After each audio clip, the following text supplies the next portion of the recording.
प्रिय छात्र, आप सभी लोग कैसे हैं?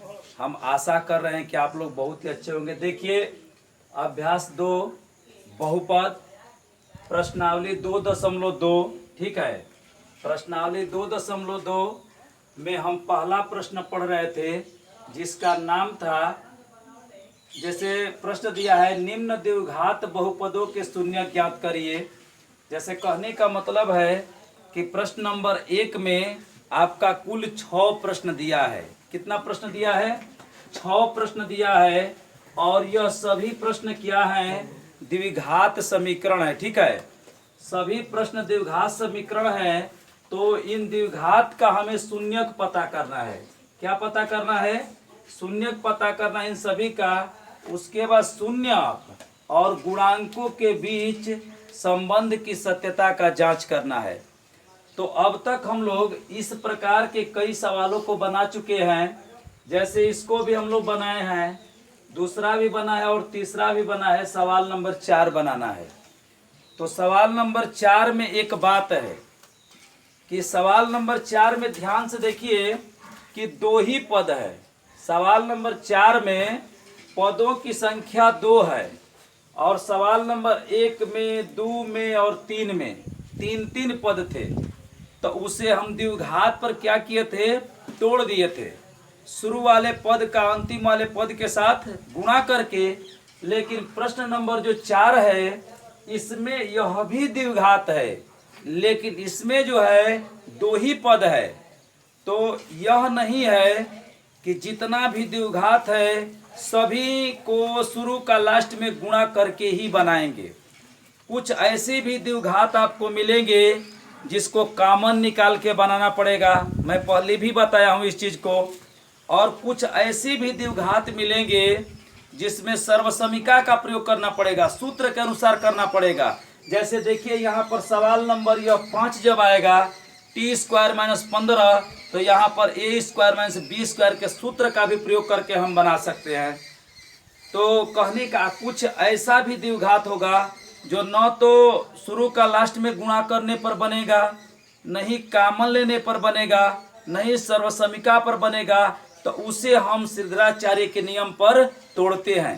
और सिद्धराचार्य एक ऐसा नियम है जो किसी भी द्विघात को क्या कर सकता है? तोड़ सकता है। तो देखिए, हम लोग प्रश्न नंबर 4 बना रहे हैं।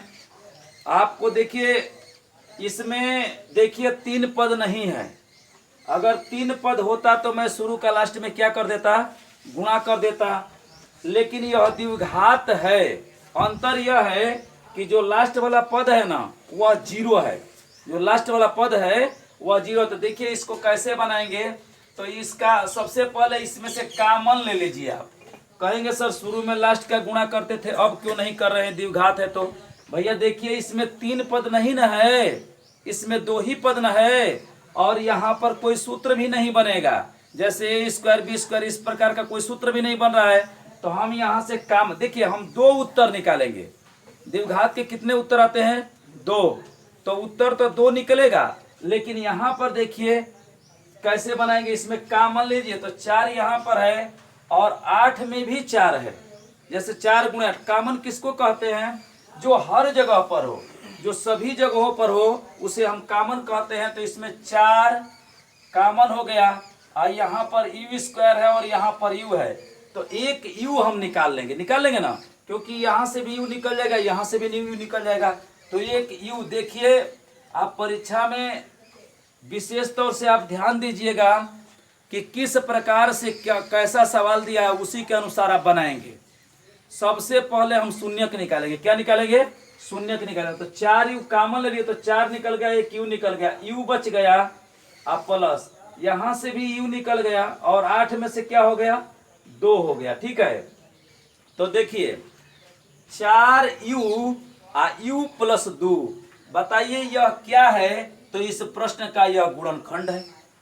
अगर इसका कहता कि गुणनखंड करिए तो हम यहीं पर इसको क्या कर देते? छोड़ देते। लेकिन हमें क्या निकालना है? शून्यक निकालना है। तो जैसे इसका, जैसे नहीं द्विघात को हम लोग तोड़ते थे तो जो 2 कोष्टक आता था तो उसको शून्यक कहते थे ना। तो उसी तरह से यह भी इसके 2 कोष्टक, एक कोष्टक इसको मान लीजिए और एक कोष्टक इसे मान लीजिए। तो यह दोनों क्या हो गए, गुणनखंड हो गए। लेकिन हमें क्या निकालना है, शून्यक निकालना है। क्या करना है, शून्यक। तो हम क्या करेंगे कि जो दोनों यह बात आया है ना, इन दोनों को जीरो के बराबर रखेंगे। जैसे ऐसे रखेंगे 4u बराबर 0 और u प्लस 2 बराबर क्या हो जाएगा 0, और बीच में से ऐसे लाइन खींच दीजिए। अब यह बताइए, अब क्या निकाल रहे हैं आप, शून्यक निकाल रहे हैं। तो बताइए u बराबर क्या हो जाएगा, 0/4 हो जाएगा। यह गुणा है, इसका पक्षांतर होगा तो क्या होगा, भाग हो जाएगा। यह बताइए u बराबर यह क्या हो जाएगा, धन है, इधर जाएगा तो ऋण हो जाएगा, ऋण 2। सही है। अब देखिए u बराबर, एक चीज मैं बता रहा हूं कि जब जीरो में किसी संख्या ले भाग दिया जाता है तो सदैव जीरो आता है। जैसे कोई आपसे पूछ सकता है कि 0 भागा कोई संख्या लिख दीजिए, जैसे मान लीजिए मैंने 2 लिख दिया। कोई ऐसे पूछ सकता है 2 भागा 0। देखिए इसमें अंतर है ना। तो जीरो में जब किसी संख्या ले भाग दिया जाता है तो सदैव जीरो आता है। त्रिकोणमिति में जब मैं 0 से 90 वाली सारणी बताऊंगा तो वहां पर इसको बारे में बताऊंगा। अब देखिए जीरो ले जब किसी संख्या में भाग देते हैं तो ऐसे अनंत आता है, जिसे हम अपरिभाषित के नाम से भी जानते हैं। तो ये बहुत महत्वपूर्ण चीज है, इसको दिमाग में रखेंगे। तो बताइए जीरो में जब किसी संख्या ले भाग देंगे तो क्या आएगा, 0 आ जाएगा। और यह u बराबर माइनस क्या आ गया, 2 आ गया।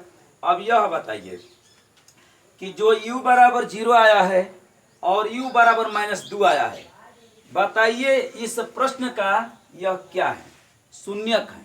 क्या है, शून्यक है। अगर u बराबर 0 इसमें रख देंगे ना तो इसका मान क्या हो जाएगा, 0 हो जाएगा। u बराबर -2 रख देंगे ना तो इसका मान क्या हो जाएगा, 0 हो जाएगा। तो उसी को शून्यक कहते हैं। तो ये शून्यक है, u बराबर 0, u बराबर, बताइए द्विघात था ना तो उसके 2 शून्यक हम ज्ञात कर दिए ना। तो द्विघात में जो 2 शून्यक आता है तो उसमें का एक शून्यक को हम अल्फा कहते हैं और एक को हम क्या कहते हैं, बीटा कहते हैं। तो आप इसमें से किसी एक को अल्फा मान लीजिए और किसी एक को क्या मान लीजिए, बीटा मान लीजिए। किसी को मानिए, ये नहीं है कि हम इसको अल्फा मानेंगे इसको बीटा मानेंगे, ऐसा कहीं पर कोई बात नहीं है। तो लेकिन हम इसके शुरू में है तो मान लेते हैं अल्फा बराबर क्या हो गया, 0, और बीटा बराबर क्या हो गया, -2। समझ गए, ये मूल हो गए 0। देखिए जो शून्यक होता है ना उसी को हम लोग क्या कहते हैं, मूल भी कहते हैं। अब क्या करेंगे, अब देखिए एक चीज मैं बता रहा हूं। अब हम लोग देखिए इसका शून्यक यह ज्ञात कर चुके हैं, ठीक। अब शून्यक में इसमें माने 0 में और -2 में, और देखिए u² का गुणांक 4 है और u का गुणांक 8 है। तो इस शून्यक में और इस गुणांकों में अब क्या हम व्यक्त करेंगे, संबंध व्यक्त करेंगे और उसकी सत्यता का जांच करेंगे। तो यहां पर लिख रहे हैं शून्यक, शून्यकों तथा गुणांकों, गुणांकों में संबंध, संबंध करेंगे। क्या करेंगे, अब यह बताइए कि शून्यांकों माने यह शून्यांकों में और इस प्रश्न के गुणांकों में संबंध व्यक्त करने के लिए आप क्या करेंगे, तो 2 सूत्र लगाएंगे। एक का नाम है मूलों का योगफल और एक का नाम है मूलों का गुणनफल। अगर यही त्रिघात दिया होता तो हम यहाँ पर 3 सूत्र लगाते। याद पड़ रहा है, सूत्र के नियम में बताए, एक बार लगाएंगे मूलों का योगफल, एक बार लगाएंगे गुणनफल के योगफल लगाते हैं, और एक बार गुणनफल तो आएगा तो उसको हम बताएंगे। पहले यहाँ हम लोग देखें। अब देखिए तो शून्यांकों और गुणांकों में संबंध, तो क्या लिखे पहले, मूलों का योगफल। तो बताइए मूल का योगफल लिखें कि उसको अल्फा धन बीटा लिख दें, अल्फा धन बीटा लिख सकते हैं ना। तो यहाँ पर लिख दे रहे हैं अल्फा धन बीटा। अब बताइए सूत्र क्या होता है, -x का गुणांक बटा में x² का गुणांक। लेकिन कब, जब हमें प्रश्न x में दिया हो तब। हमें तो प्रश्न u में दिया है ना, तो हम ऐसे लिखेंगे ऋण u का गुणांक बटा में u² का गुणांक। बात आप लोग को क्लियर समझ में आ रहा है। जैसे कहने का मतलब है ना कि जिसमें दिया रहेगा, जैसे देखिए दूसरा प्रश्न में हमको एस में दिया था, तो हम लिखे थे एस का गुणांक बटा में एक्स स्क्वायर का गुणांक। आज जब मूलों का योगफल लिखिएगा तो ऋण से आप इसको सूत्र को बनाइएगा। ठीक, अब देखिए अभी इसको बनाएंगे टी स्क्वायर में 15 को ना, तो लिखेंगे ऋण टी का गुणांक बटा में टी स्क्वायर का गुणांक। बात क्लियर है? अब देखिए अब क्या करेंगे, इस अल्फा और बीटा के जगह पर यहां से मान रखेंगे, ये शून्य का रखेंगे इसमें, और जब इधर रखने की बात होगा ना तो इस प्रश्न में से रखेंगे। आज जब रख के हल करेंगे ना तो इसके दोनों पक्ष क्या आएंगे, बराबर आएंगे। दोनों पक्ष क्या आएंगे, बराबर। तो हे जगह रख दे रहे हैं 0 प्लस अल्फा के जगह पर देखिए, और बीटा के जगह पर -2। आप बढ़िया से देखिए, एकदम ऐसे ही बनाइएगा। ठीक है, आपको समझ में बात आ जाए। बराबर, बताइए u का गुणांक कितना है। देखिए u का इसमें ताकिए, u के आगे क्या है, 8 है, तो मैं 8 लिख दूंगा। ऋण, यह ऋण जो है सूत्र का है, और वहां पर 8 और बटा में, बताइए u स्क्वायर का गुणांक कितना होगा। u स्क्वायर के आगे क्या है, 4 है, तो हम यहाँ पर लिखेंगे 4। अब देखिए इसको हल करिए, 0 धन में जब ऋण का गुणा होगा ऋण, और 2 बराबर 4 दूना के क्या, यहाँ पर लिख दे, कटा दे, 4 दूना के 8, ऋण 2 होगा, क्योंकि धन में जब ऋण का, धन से जब ऋण में भाग दिया जाता है तो ऋण आता है। दिमाग में रखिएगा, माने चिन्ह विपरीत हो ना, धन ऋण हो तो उसका हमेशा ऋण में आता है। ठीक है, अब देखिए 0 में से ऋण गया तो ऋण 2, अब बराबर ऋण क्या हो गया, 2। देखिए इसके दोनों पक्ष क्या हो गए, बराबर आ गए। इसी को शून्यांक और गुणांक में संबंध कहते हैं। एक बार अब जैसे गुणन योगफल लगाए हैं उसी तरह से गुणनफल लगाएंगे, तो लिखेंगे गुणनफल अल्फा गुणे बीटा बराबर क्या लिखते हैं, अचर पद बटा में एक्स स्क्वायर का, नहीं अब एक्स स्क्वायर नहीं लिखेंगे, यहां पर लिखेंगे यू स्क्वायर का गुणांक, यू स्क्वायर का गुणांक। देखिए यहां पर जब आप सूत्र लिखिएगा तो यह ख्याल करिएगा कि आपका प्रश्न यू में दिया है कि एक्स में दिया है कि जेड में दिया है। अगर कोई कहा कि भूल से हम लिख देंगे तब कुछ होगा नहीं, लेकिन जिसमें दिया है भाई उसमें ना आपको व्यक्त करना है। अब देखिए इस अल्फा के जगह पर क्या रख दे हम, 0, शून्यांक रखेंगे 0, और बीटा के जगह पर -2 बराबर। इधर देखिए अचर पद के क्या रख दे, बताइए इसमें अचर पद है नहीं है। देखिए ये यू स्क्वायर का गुणांक है और यह u का गुणांक है, लेकिन बाद में जो अचर रहता है, जो अंक रहता है, अकेले रहता है, जिसके पास कोई चर नहीं रहता है, बताइए वैसा कोई इसमें दिखाई दे रहा है, जैसे धन 2, धन 3, धन 4, ऐसे कुछ है, अकेले नहीं है। इसका मतलब इसमें अचर पद नहीं है। तो अचर पद नहीं है तो यहाँ पर लिख देंगे 0, और बताइए u स्क्वायर का गुणांक कितना रख देंगे, 4 रख देंगे। क्या रख देंगे, 4। अब देखिए 0 में ऋण 2 का गुणा करेंगे तो क्या आएगा, 0 आएगा, क्योंकि किसी भी संख्या में जब 0 का गुणा करते हैं तो वही संख्या 0 आ जाता है।